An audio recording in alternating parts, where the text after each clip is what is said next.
Good morning प्यारे बच्चों। इस वीडियो में हम देखेंगे क्लास 12 हिस्ट्री का chapter number 10 colonialism and the country sides, मतलब उपनिवेशवाद और देहात। इसका पहला भाग है ये। सबसे पहले देखते हैं इंट्रोडक्शन इस पार्ट के बारे में। Colonial rule was first established in Bengal. तो उपनिवेशिक जो अंग्रेज़ों का जो ईस्ट इंडिया कंपनी का जो शासन था, कॉलोनियल रूल यानी औपनिवेशिक शासन, वो सबसे पहले बंगाल में स्थापित हुआ था। ईस्ट इंडिया कंपनी सबसे पहले बंगाल पर अपना कब्जा करती है।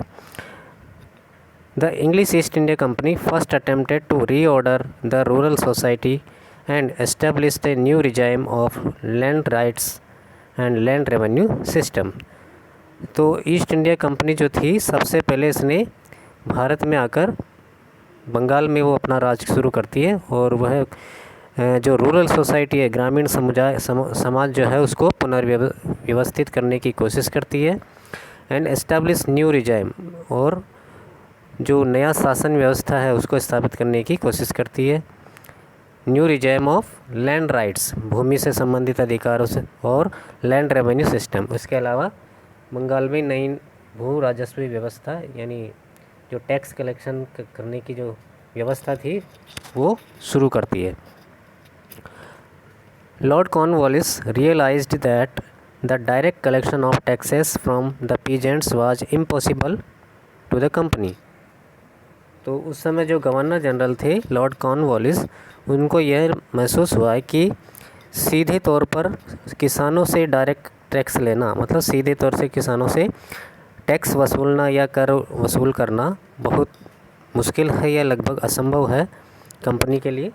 सो the company entered into some arrangements with the zamindars. तो इसीलिए कंपनी ने ईस्ट इंडिया कंपनी ने कुछ व्यवस्था की जमींदारों के साथ मिलकर for tax collection on the permanent basis.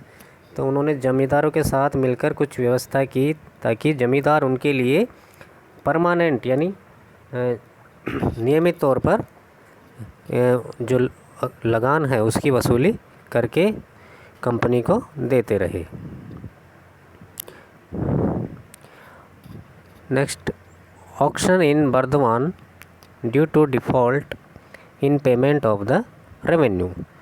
तो बर्दवान ज़िले में पेमेंट में जो डिफ़ॉल्ट आया, मतलब उसमें जो चूक हो गई या जो पेमेंट नहीं कर पाए जमींदार, उनकी वजह से जमींदारों की जो प्रॉपर्टी थी, संपत्ति थी, उसको ऑक्शन कर दिया, मतलब नीलाम कर दिया गया। तो ये टॉपिक ज़मींदारों की जो प्रॉपर्टी उसकी नीलामी के संबंध में ही है, जो कि बर्दवान ज़िले में हुई थी। इन 1793 the governor general Lord Cornwallis introduced the permanent land revenue settlement. 1793 में बंगाल के गवर्नर जनरल लॉर्ड कॉर्नवालिस ने स्थाई बंदोबस्त या स्थाई भूमि बंदोबस्त की शुरुआत की।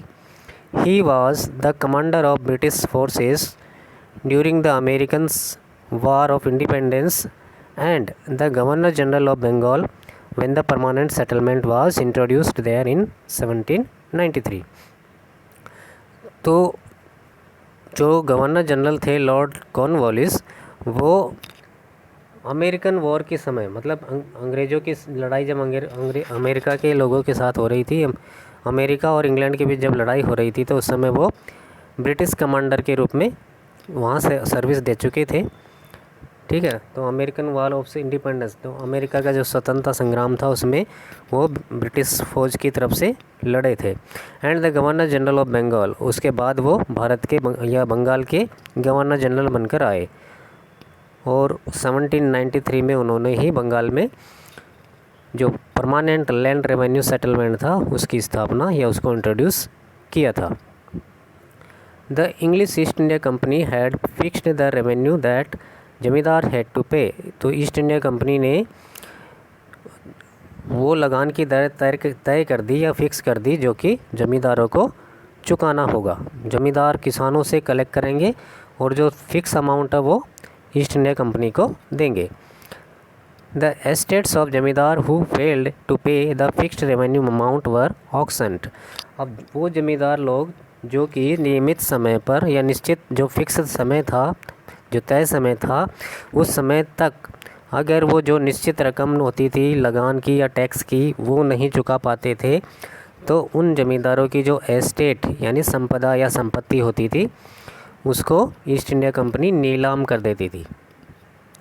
The raja of Burdwan failed to pay his due and his estates mahals were auction in 1797। इसी तरह का एक उदाहरण है कि बर्दवान के राजा जो कि उनको उस समय ज़मींदार बनाया गया था ईस्ट इंडिया कंपनी द्वारा, वो भी निश्चित समय पर लगान चुकाने में या लगान इकट्ठा करके देने में असफल हो गया, तो उसकी जो एस्टेट या संपदाएं थी उनको 1797 में ईस्ट इंडिया कंपनी ने नीलाम कर दिया। The British attempts to auction the estates of zamindars failed. लेकिन ईस्ट इंडिया कंपनी के जो ये उन्होंने प्रयास किया था कि वो ज़मींदारों की एस्टेट को नीलाम करके या संपदा को नीलाम करके वो वसूली कर लेगी पैसे की, वो सारी उनकी वसूली फेल हो गई। मतलब ये सब उनका ये जो प्रोग्राम था नीलामी करने का वो बुरी तरह फेल साबित हुआ, असफल साबित हो गया। The purchasers who bought the estates in the auctions were servants and agents of the rajas. अब जो नीलामी में जो लोग परचेजर्स होते थे, मतलब ख़रीदार होते थे, नीलामी की बोली लगाते थे, वो खुद राजा के नौकर और एजेंट ही होते थे जो खुद कम दाम पर कम बोली पर ही उसकी संपदा को वापस खरीद कर राजा को लौटा देते थे। इस वजह से वो सारी जो नीलामी या जो ऑक्शन होती थी वो फेल साबित हुई। They bought the estate for their raja. और वो जो नौकर और एजेंट होते थे वो अपने राजा के लिए ही उस एस्टेट को खरीद लेते थे। So the estate remained under the control of the raja. और इस प्रकार से वो जो राजा की प्रॉपर्टी होती थी वो वापस राजा के पास ही आ जाती थी। Over 95% of the sale at the auction was fictitious. और इसी तरह लगभग जो नीलामी की जो दर होती थी उसमें लगभग 95% मतलब 95% जो सेल या जो नीलामी होती थी वो लगभग फिक्सियस, वो पूरी तरह से फर्जी होती थी। Next, introduction of permanent land revenue settlements. तो आपको पता ही है बच्चों की 1793 में गवर्नर जनरल लॉर्ड कॉर्नवालिस ने परमानेंट लैंड रेवेन्यू सेटलमेंट्स शुरू किया था बंगाल में। उसके बाद क्या हुआ, since the conquest of Bengal the British officials were facing the problem in collecting the revenue. और इसमें उन्होंने क्या किया था कि डायरेक्ट किसानों से लगान न लेकर उन्होंने जो राजा और तालुकदार थे उनको ज़मींदार बना दिया। और इस तरह से उन ज़मींदारों को उन्होंने ये ऑर्डर दिया कि वो उनकी जो महाल या एस्टेट जो एरिया था उनको बांट दिया कि इस एरिया से उनको निश्चित अमाउंट में जो उन्होंने फ़िक्स किया था उतना लगान जो फिक्स डे होता उस समय तक उनको देना होगा, जो कि किसानों से कलेक्ट करके देना होता था। ये उन्होंने किया था ज़मींदारों के साथ। तो ये था परमानेंट लैंड रेवेन्यू सेटलमेंट जो कि ज़मींदारों के साथ उन्होंने किया। और इसमें ज़मींदार थे राजा और तालुकदार। तो शुरू करते हैं इसमें। Since the conquest of Bengal the British officials were facing the problem in collecting the revenue. जैसे कि बंगाल के विजय के साथ ही ब्रिटिश अधिकारियों को राजस्व इकट्ठा करने में बड़ी दिक्कतें या प्रॉब्लम या दिक्कतों का सामना करना पड़ रहा था। They thought to develop agriculture. उन्होंने कृषि को सुधारने की भी कोशिश की, उसमें विकास करने की कोशिश की। ट्रेड एंड रेवेन्यू रिसोर्सेस, इसके अलावा उन्होंने व्यापार और राजस्व के संसाधनों को भी बढ़ाने या उसमें और ज़्यादा डेवलपमेंट करने की कोशिश की। By encouraging investment in agriculture. उन्होंने इसके लिए क्या किया, उन्होंने एग्रीकल्चर में इन्वेस्टमेंट किया। They proposed to do this by securing rights of property and by fixing the revenue demand permanently. इसके लिए उन्होंने क्या किया, सबसे पहले प्रॉपर्टी पर राइट उन्होंने सिक्योर कर लिया। ठीक है, अपना मतलब आप प्रॉपर्टी से संबंधित अपने अधिकार सुरक्षित रख लिए और साथ ही जो रेवेन्यू डिमांड थी उसको परमानेंटली मतलब स्थायी रूप से मांग की दरों को फिक्स कर दिया कि उनको हर साल जो निश्चित दर है उस दर पर ही लगान देना होगा, चाहे फसल बहुत अच्छी हो जाए तब भी उतना लगान देना है, बहुत ख़राब हो जाए तब भी उतना ही लगान देना है। तो इसमें मतलब उन्होंने फिक्स कर दिया कि हर साल किसानों को इतना लगान देना ही देना है, और ये वसूलने का काम उन्होंने सौंपा जमींदारों को। Company officials thought that a fix revenue demand ensure regular income.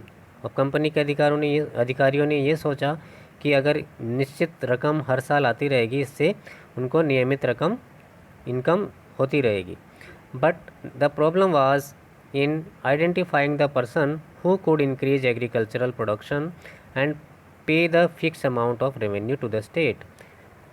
लेकिन समस्या ये थी कि ईस्ट इंडिया कंपनी ये नहीं समझ पा रही थी कि कौन व्यक्ति होगा जो एग्रीकल्चरल प्रोडक्शन और के मतलब एग्रीकल्चर प्रोडक्शन भी करवाएगा, मतलब खेतों में जो उत्पादन है उसको भी बढ़वाएगा, साथ ही जो फिक्स अमाउंट है जो ईस्ट इंडिया कंपनी ने फिक्स किया है वो किसानों से कलेक्ट करके स्टेट को यानी ईस्ट इंडिया कंपनी को देगा। वो कौन होगा? After prolonged debate, the company decided to make the Rajas and taluqdars of Bengal as their contractor for purpose. After उन्होंने बड़ी लंबी चौड़ी बहस के बाद उन्होंने काफ़ी सोचा विचारा, उसके बाद उनके मन में आया कि क्यों न बंगाल के जो राजा और तालुकदार है उन्हीं को उनका कॉन्ट्रैक्टर बना दिया जाए या ठेकेदार बना दिया जाए, यानी ज़मींदार बना दिया जाए, जो उनके एरिया में जितने भी किसान हैं उनसे वो रेवेन्यू कलेक्ट करके जो फिक्स अमाउंट है वो ईस्ट इंडिया कंपनी को जमा करा दे। The rajas and taluqdars were called now as zamindar. इसके बाद राजा और तालुकदारों को जमींदारों के नाम से पुकारा जाने लगा। The zamindars had to pay the revenue demand fixed by the states. अब जब ईस्ट इंडिया कंपनी जो दर तय कर दी थी, उस तय दर पर ही ज़मींदारों को जो रेवेन्यू था, राजस्व था, वो चुकाना था, और वो सब लेना था उन्हें किसानों से। Zamindars and their functions. अब जमींदार और उनके कार्य। Under the permanent settlement the rajas and taluqdars were converted as zamindar. तो परमानेंट सेटलमेंट के अंतर्गत यानी स्थायी भूमि बंदोबस्त के अंतर्गत जो राजा और तालुकदार थे उनको जमींदार बना दिया गया। इन प्रैक्टिस द जमींदार was not a land owner in village but a revenue collector of the state. मतलब एक व्यवहार में जो जमींदार थे वो लैंड ओनर नहीं थे, गांव में मतलब किसी भी ज़मीन के मालिक नहीं थे, भूस्वामी नहीं थे, लेकिन वो स्टेट की तरफ से मतलब ईस्ट इंडिया कंपनी की तरफ से एक रेवेन्यू कलेक्टर थे, राजस्व संग्राहक के रूप में कार्य करने वाले। They had about 400 villages under their control. उनके पास उनके जो नियंत्रण में लगभग 400 गांव थे। In the calculation of the company one zamindari formed one revenue estates. और कंपनी के हिसाब से एक जमींदारी के अंतर्गत मतलब एक जमींदारी के अंतर्गत एक रेवेन्यू एस्टेट होता था।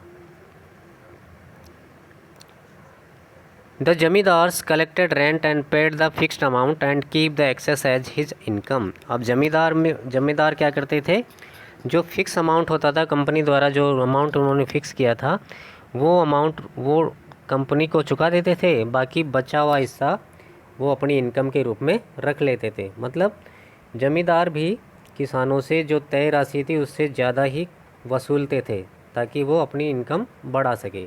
इस तरह से उन्होंने अब किसानों का ज़्यादा शोषण करना शुरू कर दिया। द जमींदार collected rent from different villages. जमींदार अलग अलग गाँव से लगान वसूल करते थे।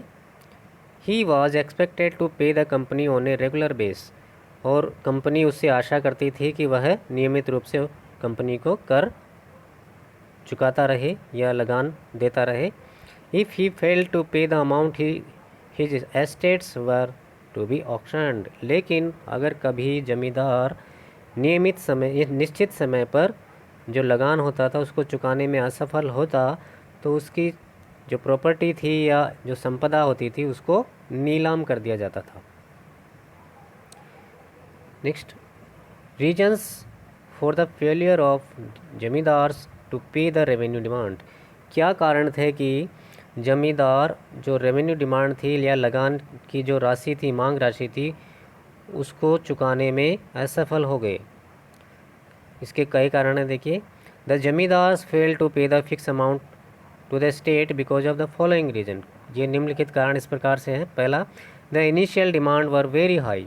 जो शुरुआती जो मांग ही थी ईस्ट इंडिया कंपनी की, जो दर उन्होंने फिक्स की थी लगान वसूलने की, वो बहुत ज़्यादा ऊंची थी, मतलब बहुत ज़्यादा थी। इस वजह से किसान इतनी ज़्यादा लगान, इतनी ज़्यादा मात्रा में या इतनी ज़्यादा जो दर थी उसको किसान चुका नहीं पाए। Second, the demands were made at A time when the prices of agriculture produce were depressed and the ryots were unable to pay their dues to the zamindars. मतलब ईस्ट इंडिया कंपनी ने जो डिमांड रखी fix जो राजस्व की, वह ऐसे समय रखी जब जो कृषि उत्पाद थी, जो एग्रीकल्चर प्रोडक्ट्स होते थे, उनकी कीमतें बहुत कम हो गई थी या गिर गई थी। और जो किसान रेट्स, मतलब जो किसान थे, वो जमींदारों को जो बकाया राशि होती थी उसको चुकाने में भी असफल हो गए थे, मतलब असमर्थ थे, क्योंकि किसानों को उनकी उपज का पर्याप्त मात्रा में पैसा नहीं मिल पा रहा था, क्योंकि उनकी कीमतें गिर गई थी, तो किसान जो तय दर थी उसको नहीं चुका पा रहे थे। Next, the revenue was invariable. Revenue was invariable, हाँ, the revenue was invariable regardless of the harvest. मतलब जो रेवेन्यू होता था, यानी राजस्व जो दर थी, वो असमान थी। रिगार्डलेस ऑफ द हार्वेस्ट मतलब फसल के प्रति बिल्कुल उदासीन थी। उदासीन का मतलब यह है कि फसल से संबंधित रेवेन्यू नहीं था। फसल अच्छी हो तब भी इतना ही लगान देना है, ख़राब हो तब भी इतना ही देना है, बाढ़ आ जाए तब भी इतना ही देना है, सूखा हो जाए तब भी इतना ही देना है। इस तरह से वो इनवेरिएबल और रिगार्डलेस था हार्वेस्ट के संबंध में। मतलब फसल से संबंधित थी ही नहीं जो रेवेन्यू की डिमांड थी वो। इनको तो फिक्स अमाउंट में चाहिए था। फसल कितनी भी अच्छी हो जाए तब भी इतना ही पैसा देना है, कम हो जाए तब भी इतना ही देना। Even if the crop failed the revenue had to be paid punctually. मतलब अगर किसी साल फसल चौपट हो जाए, बर्बाद हो जाए, तब भी किसानों को उतनी ही मात्रा में या उतनी दर से लगान देना होता था। इस वजह से जमींदार फेल हो गए रेवेन्यू चुकाने में। Next, the sunset law. चौथा कारण था सनसेट लॉ, मतलब सूर्यास्त कानून। अंग्रेज़ों ने, ईस्ट इंडिया कंपनी ने सनसेट लॉ यानी सूर्यास्त कानून बनाया था। वो क्या था? According to this, if the revenue was not paid to the state by the sunset on a particular day, the zamindari was auctioned. इस लॉ के अनुसार, इस कानून के अनुसार, यानी सनसेट लॉ के अनुसार, अगर कोई ज़मींदार किसी पर्टिकुलर डे, जिस दिन तय होता था कि उस दिन उसको लगान देना है ईस्ट इंडिया कंपनी को, उस पर्टिकुलर डे में या उस विशेष दिन सनसेट होने से पहले, मतलब सूर्यास्त होने से पहले, अगर वो ईस्ट इंडिया कंपनी को लगान नहीं चुका पाता है, तो उस जमींदार की जो जमींदारी होती थी उसको नीलाम कर दिया जाता था। ये था सनसेट लॉ यानी सूर्यास्त कानून। नेक्स्ट है measures taken by the state to control the zamindars. अब ईस्ट इंडिया कंपनी द्वारा जमींदारों को कंट्रोल करने के लिए कुछ उपाय किए गए। वो क्या क्या थे, देखिए। The company try to control zamindars by taking some measures. Company ने कुछ उपाय करते हुए जमींदारों पर अपना नियंत्रण करने की कोशिश की। The state subdued there authority, मतलब कंपनी ने जमींदारों की सत्ता को अपने वश में कर लिया, मतलब अपने अधीन कर लिया। एंड रेस्ट्रिक्टेड देयर ऑटोनॉमी, इसके अलावा उनकी जो स्वायत्तता थी उसको भी रेस्ट्रिक्ट कर दिया, मतलब सीमित कर दिया, कंट्रोल में कर लिया। Next, the troops of zamindars were disbanded. तो जमींदारों की जो सेना थी, उस सैनिक टुकड़ियों को डिसबैंड कर दिया, मतलब भंग कर दिया, ख़त्म कर दिया, नष्ट कर दिया। कस्टम ड्यूटीज़ अबोलिस्ड, इसके अलावा जो कस्टम ड्यूटी थी यानी सीमा शुल्क जो जिसको बोलते हैं, उसको भी समाप्त कर दिया। देयर कोर्ट्स कचहरीज मतलब जो जो उनके कोर्ट दरबार वगैरह होती थी, कचहरी वगैरह, were brought under the supervision of A collector appointed by the company. तो जो जमींदार होते थे नहीं, राजा और जो क्या बोलते हैं तालुकदार, उनके जो कोर्ट कचहरी होती थी उनको ये कंपनी के द्वारा नियुक्त कलेक्टर के सुपरविज़न में, मतलब निरीक्षण में, यानी कि उनकी निगरानी में लाया गया, ताकि वो उन पर निगरानी रख सके कि ये कर क्या रहे हैं। तो एक तरह से उनके ऊपर जासूसी के लिए, सुपरविज़न के लिए कलेक्टर को बिठा दिया गया। The zamindars lost their power to organise local justice and the local police.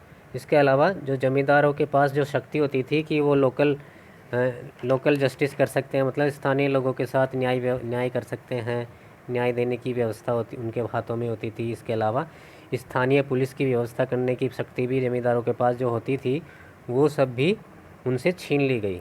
तो वो पावर भी ईस्ट इंडिया कंपनी ने जमींदारों से छीन ली। In course of time the collectorate emerged as powerful and restricted the power of zamindar. मतलब समय के साथ जो कार्यालय था किसका, कलेक्टर का जो कार्यालय, जिसको कलेक्ट्रेट कहा गया है, वह एक शक्तिशाली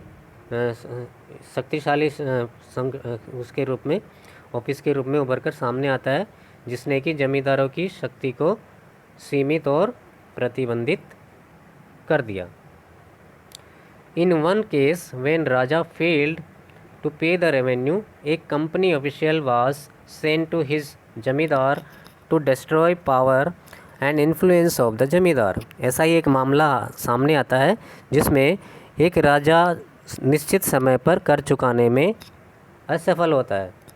ठीक है, तो जब वो असफल होता है तो क्या होता है, ईस्ट इंडिया कंपनी का एक अधिकारी उस जमींदार के पास भेजा जाता है उसकी शक्ति को नष्ट करने के लिए, साथ ही जो जमींदार का जो प्रभाव होता है उसको भी नष्ट करने के लिए ईस्ट इंडिया कंपनी एक अधिकारी को भेजती है। नेक्स्ट है प्रॉब्लम फेस्ड बाय जमींदार ड्यूरिंग रेंट कलेक्शन। अब जमींदारों को लगान वसूली के समय क्या क्या समस्याओं का सामना करना पड़ता था, वो इस टॉपिक में आएगा। सबसे पहले, एन ऑफिसर ऑफ जमींदार came around the village eight the time of revenue collection, कि जिस दिन रेवेन्यू कलेक्शन किया जाता था उस दिन जमींदार का एक अधिकारी गांव में आता था। The revenue collection was a perennial problem for the zamindar. तो पेरेनियल मतलब हर वर्ष की, 12 मासी या हर वर्ष की। तो जो रेवेन्यू कलेक्शन की जो समस्या थी वह पेरेनियल थी, मतलब हर वर्ष की या हर 12 महीने में होने वाली एक समस्या थी जमींदारों के लिए।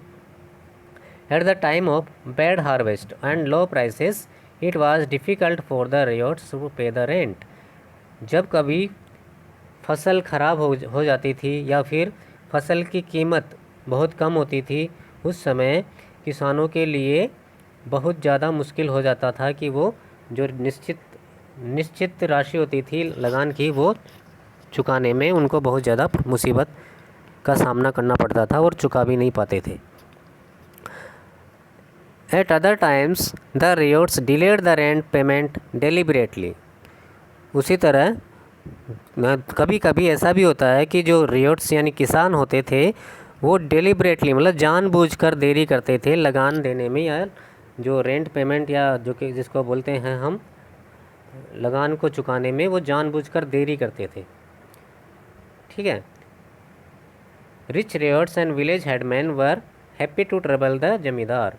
और जो अमीर किसान होते थे, रिच रियोट्स और विलेज हेडमैन, एक तो अमीर किसान जिनको हम बाद में जोतदार के नाम से जानेंगे, अमीर किसान और विलेज हेडमैन गांव के मुखिया, वो हमेशा जमींदार को मुसीबत में डालकर बड़े खुश होते थे। ठीक है, तो जमींदारों को भी परेशान करने में इनको बड़ा मज़ा आता था, जो रिच रियोट्स और गांव के मुखिया होते थे इनको। The zamindars were unable to easily establish their power over them. और जो जमींदार होते थे वो बड़ी आसानी से उनके ऊपर अपनी शक्ति का प्रयोग नहीं कर सकते थे, वो बड़ा असमर्थ थे। ठीक है, तो जमींदार उनके ऊपर अपनी शक्ति प्रयोग का भी शक्ति प्रयोग भी नहीं कर पा रहे थे, इसीलिए वो टाइम पर लगान नहीं दे पा रहे थे। The zamindar had the authority to prosecute the defaulters. जमींदारों को मतलब जो डिफ़ॉल्टर होते थे, डिफ़ॉल्टर मतलब जिन्होंने लगान टाइम पे नहीं देते थे उनको डिफ़ॉल्टर कहा गया, ठीक है। बकायेदार या जो टाइम पर लगान ना चुकाए वो डिफ़ॉल्टर है।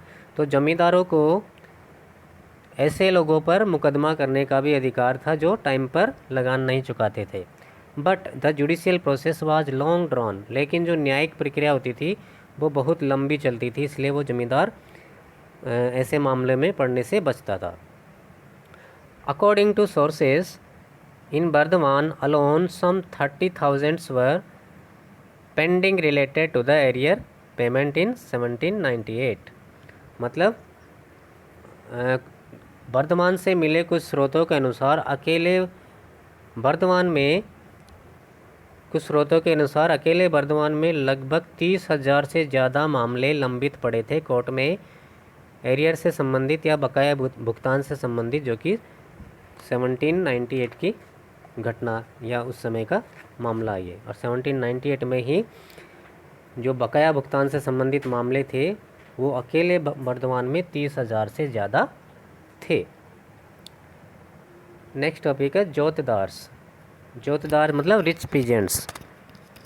According to the survey of Francis Buchanan in the Dinajpur district in north Bengal, the rich peasants were known as जोतदार्स।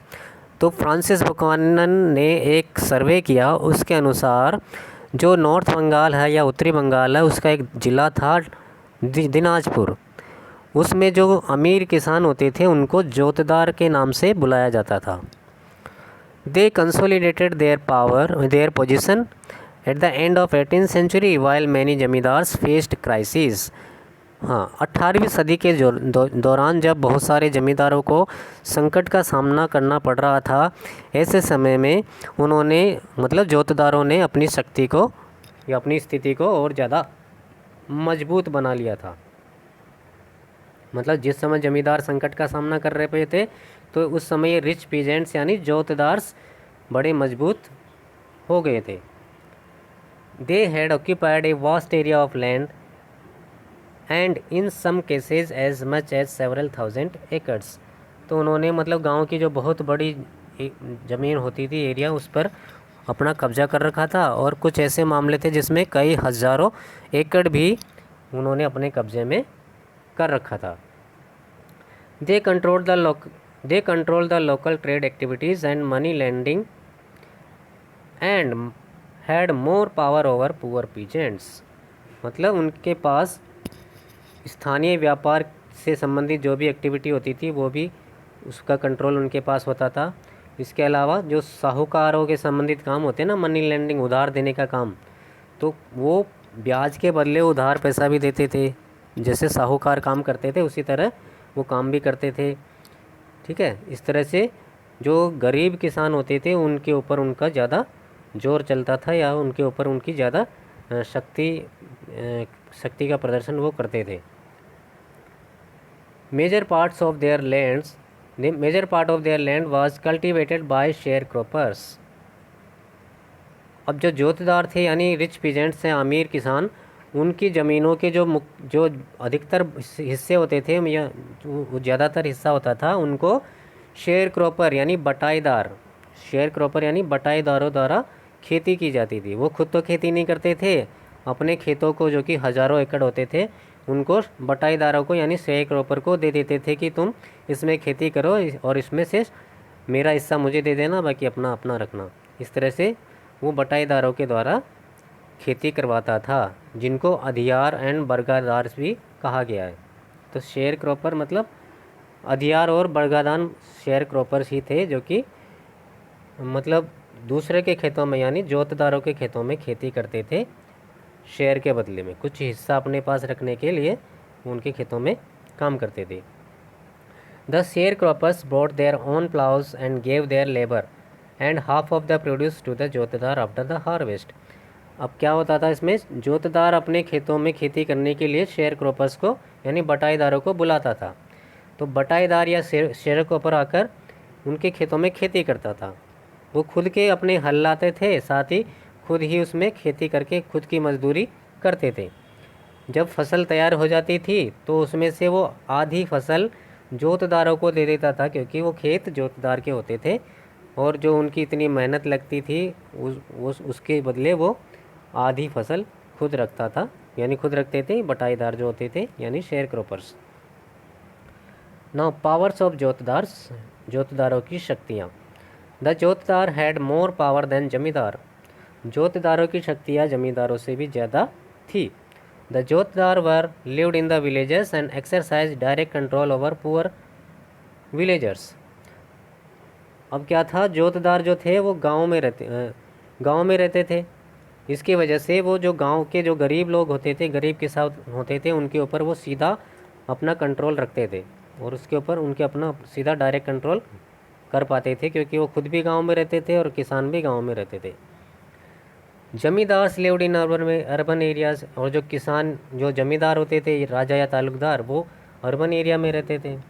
The jotedar were against जमींदार, और जमींदारों के खिलाफ रहते थे हमेशा जोतदार। जोतदार हमेशा जमींदारों का विरोध करता था। Jotedars resisted the efforts of the zamindar to increase the jama of the village. मतलब जो जोतदार होते थे हमेशा विरोध करते थे जमींदारों के प्रयासों का, जो कि जो गांव से जो जमा या लगान इकट्ठा करने की जो जमा या लगान वसूल करते थे जमींदार, तो उसका वो विरोध करते थे कि जमींदारों को लगान ना दे गांव वाले। तो zamindari officials were prevented from collecting the rent. इसके अलावा जो जोतदार होते थे वो जमींदारी अधिकारियों को भी लगान वसूल करने से रोकते थे। मतलब जोतदार भड़काते थे गांव वालों को, किसानों को, कि वो जमींदार के जो लोग होते थे, अधिकारी होते थे, उनको लगान ना दे। The jotedars mobilised revolts against the zamindars and delayed the payment of revenue to the zamindar. तो जो जोतदार होते थे वो किसानों को जमींदारों के खिलाफ भड़काते थे, उनको एकजुट करते थे उनके खिलाफ। इसके अलावा वो लगान वसूली में या राजस्व भुगतान में भी जानबूझकर देरी करवाते थे, ताकि जमींदार समय पर लगान ना चुका पाए और उनकी जो प्रॉपर्टी है वो नीलाम हो जाए। When the estates of the जमींदार were auctioned by the state, the जोतदार were often purchasers। इसके अलावा जब जमींदार समय पर लगान नहीं चुका पाता था तो उसकी प्रॉपर्टी नीलाम हो जाती थी, उसकी संपदा नीलाम कर दी जाती थी। ऐसे समय पर जोतदार उनकी प्रॉपर्टी को अक्सर खरीद लिया करते थे। The jotedar were most powerful in north Bengal, और उत्तरी बंगाल में जोतदार सबसे शक्तिशाली बनकर उभरे। In some places the jotedar were called as havaldar, gantidar और मंडल्स। तो कुछ स्थानों पर जोतदारों को हवलदार, गांटीदार और मंडल के नाम से भी बुलाया जाता है या पहचाना जाता है। Next, strategies of zamindars to face the pressure from the state. जमींदारों ने क्या रणनीति अपनाई कि ईस्ट इंडिया कंपनी के प्रेशर यानी दबाव का सामना कर पाए। तो ईस्ट इंडिया कंपनी के दबाव का सामना करने के लिए उन्होंने जो रणनीति अपनाई वो इस तरह से है। The zamindars devised some strategy to face the pressure from the state demanding high revenue and their estates being auctioned by the state. मतलब जमींदारों ने भी एक नई रणनीति बनाई ताकि वो ईस्ट इंडिया कंपनी की जो ऊंची लगान वसूली की जो मांग थी उसको पूरा कर सके। अगर वो मांग पूरी ना हो पाए तो अपनी जो एस्टेट या संपदा होती थी, प्रॉपर्टी होती थी, उसको नीलाम होने से बचा सके। इसके लिए रणनीति बनाई। वो क्या क्या थी? Fictitious sale was one such strategy. इसमें सबसे पहली स्ट्रेटजी या रणनीति जो थी वो थी फिक्सियस यानी जाली या फर्जी बिक्री उन्होंने करवाई। जो बोली लगवाई जाती थी उसमें अक्सर उन्हीं के लोग होते थे। The zamindars transferred their zamindari to women. इसके अलावा जो जमींदार थे उन्होंने अपनी प्रॉपर्टी को या जमींदारी को महिलाओं के नाम कर दिया, घर की जो महिलाएं होती थी उनके नाम कर दिया। वो क्यों किया? Since the company had promised that they would not take over the property of women. ऐसा इसलिए किया क्योंकि कंपनी ने ये वादा किया था कि वो कभी किसी महिला की प्रॉपर्टी पर कब्जा नहीं करेंगे। इसीलिए ज़मींदारी ने अपनी प्रॉपर्टी को नीलाम होने से बचाने के लिए अपनी प्रॉपर्टी घर की महिलाओं के नाम कर दी। For example, the raja of Burdwan transferred his zamindari to his mother. उदाहरण के रूप में बर्दवान का जो राजा था उसने अपनी जमींदारी को अपनी माँ के नाम कर दिया। दूसरा, the auctions were manipulated bye zamindars agents. इसके अलावा जो नीलामी होती थी उसमें जमींदार के एजेंट भी चालाकी या जोड़ तोड़ करते रहते थे। At the time of auctions the zamindars man bought it and gave back to zamindar outbidding the other purchasers. मतलब जब ऑक्शन होती थी, नीलामी होती थी, उस समय जमींदार के लोग खुद उसकी प्रॉपर्टी को खरीद लेते थे। मतलब कैसे खरीद लेते थे?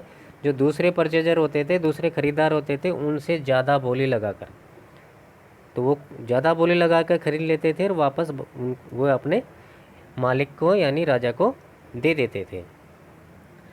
The outside purchasers were attacked by the lathyals of the zamindars. इसके अलावा और रणनीति ये अपनाई थी कि जो भी आउटसाइडर परचेजर आता था, बाहर से जो खरीदने वाला आएगा, उनको वो अपने लठियाल के द्वारा डराते थे, उन पर हमले करवाते थे।